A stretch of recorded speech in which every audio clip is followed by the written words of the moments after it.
ఈ Markapuram medical college ఏదైతే కడుతున్నారో ఇక్కడికి ప్రజా సంఘాల ప్రతినిధులు, తరువాత ప్రజల భవిష్యత్తు మీద, ప్రజల అభివృద్ధి మీద, రాష్ట్ర మంచి మీద అభిమానం, డెడికేషను, కమిట్మెంట్ ఉన్న ప్రముఖులు అందరూ అసలు మార్కాపురంలో ఈ మెడికల్ కాలేజెస్, హాస్పిటల్ అన్నిటికంటే ముఖ్యంగా దీన్ని పీపీపీ విధానం ద్వారా ప్రైవేటు వ్యక్తులకి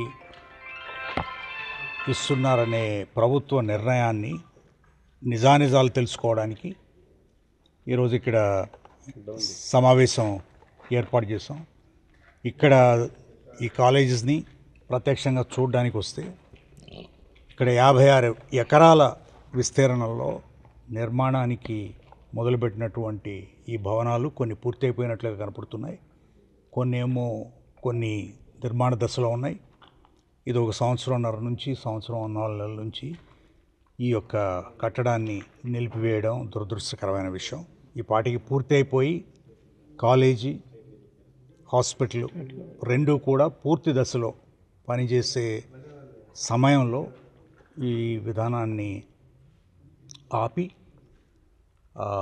ఇది ముఖ్యంగా మార్కాపురం ప్రాంతంలో ఈ చుట్టుపక్కల నివాసులందరికీ, కొన్ని లక్షల మందికి, ఈ అసెంబ్లీ, పార్లమెంటరీ కాన్స్టిట్యున్సీస్లో నివసిస్తున్నటువంటి పేద ప్రజలందరికీ కూడా ఈ యొక్క ఆసుపత్రి ద్వారా ఆరోగ్య సహకారాలు, ఆరోగ్య పూర్తి అడ్వాన్స్డ్ ఫెసిలిటీస్. మెడికల్ కాలేజీ యొక్క ముఖ్య ఉద్దేశం ఏమిటంటే అదొక ఉన్నతమైనటువంటి ఆసుపత్రిగా ఇక్కడ అన్ని డిసిప్లిన్స్కి సంబంధించినవి, ఒక సర్జరీ నుంచి, మెడిసిన్ నుంచి, అడ్వాన్స్డ్ సూపర్ స్పెషాలిటీ కేర్ వరకు అందరికీ ఆరోగ్యం అందించే విధానంలో ప్రభుత్వం యొక్క ముఖ్యమైన బాధ్యత. కాబట్టి ఇది ప్రజలకు చాలా ముఖ్యమైనటువంటి వ్యవస్థ, ముఖ్యమైనటువంటి సర్వీస్. తరువాత మెడికల్ కాలేజ్ ఒకటే కాదు, మెడికల్ కాలేజ్తో పాటు nursing college, paramedical training institutions, ఈ విధంగా కొన్ని వేల మందిని ట్రైనింగ్ ఇచ్చే అవకాశం, వాళ్ళని మెరిట్ బేసిస్ మీద, అదేవిధంగా సగం మందికి రిజర్వేషన్స్ ద్వారా దళిత, ఆదివాసీ, బహుజన, తర్వాత ఎకనామికలీ బ్యాక్వర్డ్ అడ్వాన్స్డ్ క్యాస్ట్లకు కూడా ఇవి అవకాశం కల్పించే విధానాన్ని ప్రైవేటు రంగానికి మార్చడం ద్వారా వాళ్ళందరికీ కూడా అన్యాయం జరుగుతుంది. కాబట్టి ఇక్కడ రెండు విధాలుగా నష్టం. ఒకటి ఏమిటంటే ఆరోగ్యం ఏదైతే అందరికీ అందుబాటులో ఉండాలనేది రాజ్యాంగం యొక్క నిర్ణయించినటువంటి హక్కు, ఆ రాజ్యాంగ హక్కుని ఉల్లంఘించడమే కాకుండా అది ప్రైవేటు వ్యక్తులకు ఇవ్వడం ద్వారా ఉన్న ఆరోగ్యం మీద ఉన్నటువంటి ఖర్చులు పెరిగిపోవడం, ప్రభుత్వం ద్వారా వనరులు ఏదైతే ప్రజల నుంచి వసూలు చేస్తున్న వనరులు, ప్రజల నుంచి వసూలు చేస్తున్న పన్నులు ఏదైతే ప్రజల కోసం ఖర్చు పెట్టాలో వాటిని ప్రైవేటు వ్యక్తులకు ఇవ్వడం ద్వారా ప్రభుత్వం నిర్ణయాలు సరైనవి కావని మేము భావిస్తున్నాం. అదే విషయం గురించి మేము అందరికీ, ప్రజలకు కూడా ఈ విషయాలు తెలియజెప్పాలనేది ముఖ్యమైన అంశం.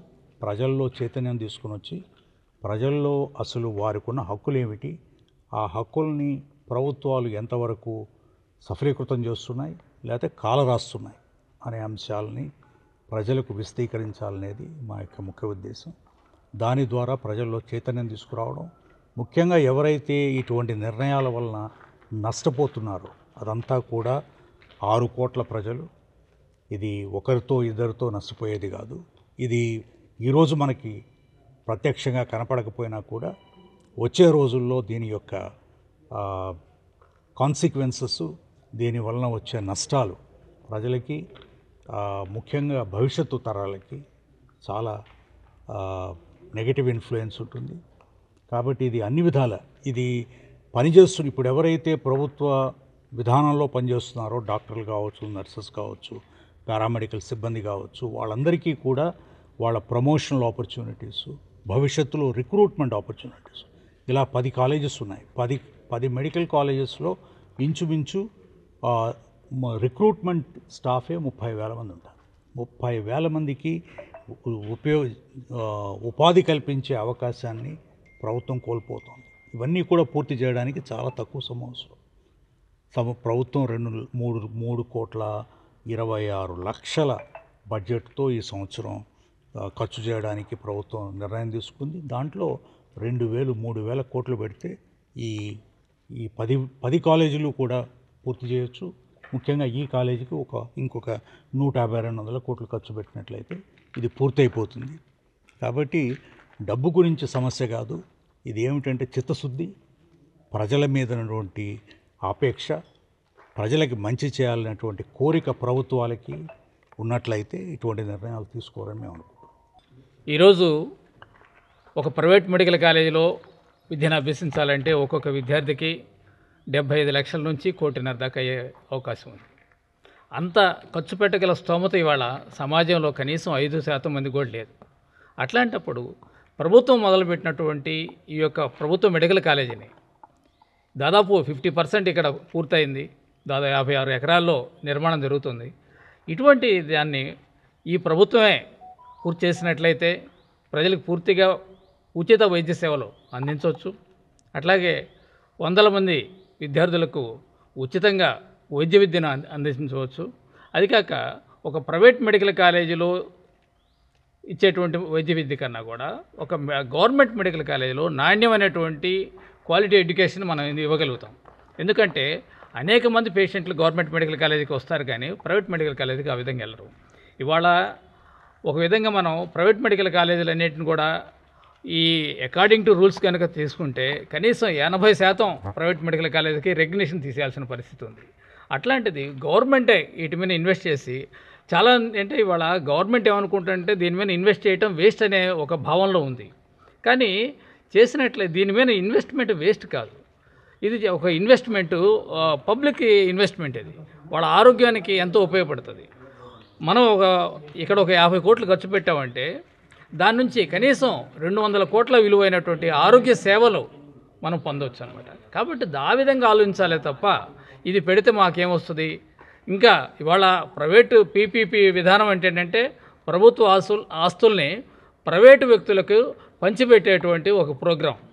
ఆ యొక్క ప్రోగ్రాన్ని విరమించుకొని ప్రజలకు ఉపయోగపడేటువంటి ఈ యొక్క కాలేజీని తక్షణమే నిర్మించాలని చెప్పేసి డిమాండ్ చేస్తూ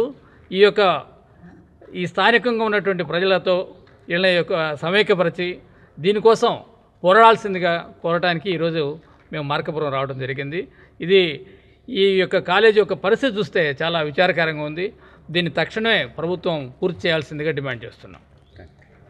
నేను డాక్టర్ వసుంధర అండి. ఈ మెడికల్ కాలేజెస్ ప్రైవేటైజేషన్కి వ్యతిరేకంగా ఏర్పడినటువంటి పరిరక్షణ కమిటీకి కన్వీనర్గా కూడా ఉన్నాను. అంతేకాకుండా ఈ ప్రైవేటైజేషన్ వ్యతిరేకిస్తూ మొట్టమొదటిసారిగా హైకోర్టులో పిల్లు నేనే వేశాను. ఇది మొన్న రెండోసారి విచారణ వాయిదా పడింది. ఆ విచారణ సందర్భంగా మొదటిసారి పడినప్పుడు 3 వారాలు టైం ఇచ్చారు ప్రభుత్వానికి మొత్తం డీటెయిల్స్ ఇవ్వమని.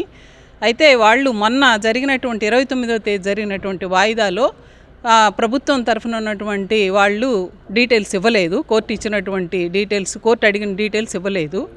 దానికి తోడు 4 వారాల టైము కోర్టు మళ్ళీ ఇచ్చిందంటే ఈ నెల మళ్ళీ 29వ తేదీన మరలా వాయిదా ఉంది. అంటే మొత్తం పీపీపీ గురించి.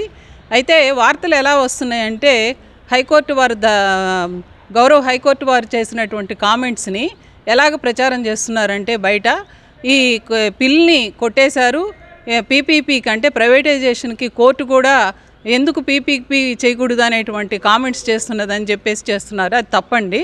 ఎందుకంటే వాళ్ళ వాదనల్లో ప్రైవేటైజేషన్ గురించి ఏమనుకుంటున్నారు ఏంటి దీని వివరాలన్నీ ఇవ్వమని చెప్పిన తర్వాతే మేము దీనికి తుది నిర్ణయం తీసుకుంటామని అంటూ విధానపరమైన నిర్ణయాల్లో మేము కలుగు చేసుకోలేము, ఈ వివరాలు చూసిన తర్వాతే ఈ టెండర్ ప్రక్రియను ఆపుతామని చెప్పేది గౌరవ కోర్టు వారు చెప్పినటువంటి విషయం. అయితే దీని మీద ఇదే కాకుండా అసలు ఈ ప్రైవేటైజేషన్కి మూల కారణమైన కేపీఎంజీ రిపోర్టు, అంటే ప్రభుత్వం చెప్పింది ఏంటంటే కేపీఎంజీ అనే సంస్థ ఇచ్చినటువంటి సలహాలను అనుసరించి ఈ అసెంబ్లీలో ఒక హౌసింగ్ కమిటీ ఏర్పడింది. ఆ కమిటీ సూచనలు తీసుకొని ఈ పీపీపీకి రికమెండ్ చేశామని చెప్పారు. నేను దాని మీద కూడా రైట్ టు యాక్ట్ అంటే సహచట్టం మీద నేను వేశాను. వాళ్ళు నాకు ఒక ఆన్సర్ ఇచ్చారు, ఈ వివరాలు ఏమీ మేము మీకు ఇవ్వలేమని చెప్పి ఇచ్చారు. అంటే దాని అర్థం ఏంటంటే KPMG అనేటువంటి సంస్థ ఎలాంటి సూచనలు ఇవ్వలేదని నేను అర్థం చేసుకోవాలి. సూచనలు ఇస్తే ఖచ్చితంగా సహచట్టం ప్రకారం నేను అప్లై చేసిన దాని ప్రకారం నాకు వివరాలు ఇవ్వాల్సింది. కాబట్టి KPMG అనేది ఒక బూచిలాగా చూపించారు, ఎవరు ఏమి ఇవ్వలేదు, ప్రభుత్వమే ప్రైవేటైజేషన్ విధానాన్ని తీసుకునిందనేది నాకు అర్థమైంది. అది గౌరవ కోర్టు వారికి కూడా అది ఈ నెల 29వ తేదీ దాన్ని కూడా సబ్మిట్ చేయడం జరుగుతుంది. అయితే నేను ఎందుకు ఈరోజు ఈ మార్కాపురం వచ్చానంటే ఇక్కడ చూస్తూ ఉన్నాము గర్ల్స్ హాస్టల్ కంప్లీట్ అయిపోయింది, ఆల్మోస్ట్ ఆల్ కంప్లీట్ అయిపోయింది. ఈ కాలేజీ చూస్తే ఇంకొక 40% అయితే ఇది కంప్లీట్ అవుతుంది. పక్కన ల్యాబ్స్ అన్నీ కంప్లీట్ అయిపోయినాయి. ఒక కంప్లీట్ కాకుండా బేస్ తోటి సహా ఏంటంటే మెడికల్ కాదు హాస్పిటల్ అయితే మార్కాపురంకి 200 పడకల హాస్పిటల్ ఉందని చెప్పి నాకు తెలిసింది. కాబట్టి దీన్ని సత్వరం అంటే ఇంకొక 200 కోట్లు పెడితే ఇది కంప్లీట్ అయిపోతుంది. చక్కగా ఇక్కడ ఉన్నటువంటి వెనుకబడినటువంటి ఈ డ్రై ల్యాండ్స్ ఇవంతా డ్రై ప్రాంతం, ఈ ప్రాంతం అంతా ప్రకాశం జిల్లానే కొంత డ్రై ప్రాంతం.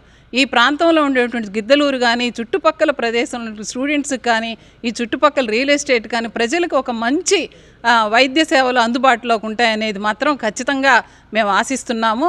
అందువల్లనే మార్కాపురం అనేది కూడా ఈ సంవత్సరం కనుక వీళ్ళు చేస్తుంటే ఈ పాటికే క్లాసులు స్టార్ట్ అయిపోయి ఉండేది. వీళ్ళ సొంత డబ్బులు ఏం పెట్టలేదు. ఎందుకంటే గూగుల్ సెంటర్కి 22,000 కోట్లు సబ్సిడీ ఇస్తున్నారు వీళ్ళు. 22,000 కోట్లు గూగుల్ సెంటర్కి సబ్సిడీ ఇచ్చిన వాళ్ళు ఈ మొత్తం 10 మెడికల్ కాలేజ్ కంప్లీట్ కావడానికి ఖచ్చితంగా 3,000 కోట్ల నుంచి 4,000 కోట్లు. అది కూడా ఒక సంవత్సరం పెట్టాల్సిన అవసరం లేదు, సంవత్సరానికి విడతలుగా పెట్టుకుంటూ వెళ్ళొచ్చు. కాబట్టి ఇది సాకు మాత్రమే. అయితే ఇది కోర్టులు గురించి మాట్లాడుతున్నారు కానీ కోర్టులో కూడా న్యాయస్థానాల్లో కూడా మేము విజయం సాధిస్తామనేటువంటి ప్రగాఢ నమ్మకం మాకుంది.